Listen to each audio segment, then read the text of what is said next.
এই মসজিদের আগে আড়াইওলা এক মসজিদে ছিলাম। ওই মসজিদের সভাপতি বাড়িতে ডেক সেট বাজাইছে, নর্তকী না গান বাজাইছে।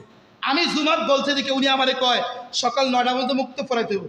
আমি যদি সকাল 9টা দূরের কথা, ফজরের নামাজ আমি পড়াইতাম না। স্পষ্ট কথা, বুঝেন না কথা? ফজরের নামাজ আমি কিতা বলেন? আরে ফজরের নামাজ পড়াই না, সকাল 9টা চিন্তা করে আমি মুক্ত চিন্তা করব আল্লাহর দ্বীনের জন্য। তুই মসজিদের যে কোনো পদে থাকতে পারো, শরিয়া বিরোধী কাজ করবা, কোরআনের বিরুদ্ধে কাজ করবা, ইসলামের বিরুদ্ধে কাজ করবা, চুল পরিমাণ সার তোমাকে দেওয়া হবে না, তুমি যেই হও, এবার যেই হও।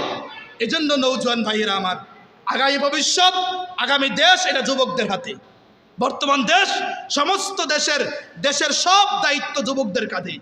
যুবকরা ইচ্ছা করলে সম্ভব প্রত্যেকটা সমাজ, দেশের প্রত্যেকটা স্তর পরিবর্তন করতে সম্ভব। আগামী ভবিষ্যতে আমার মসজিদের সভাপতি, আমার মাদ্রাসার সভাপতি, আমার দেশের প্রধান মহিলা কি জন্য হবে?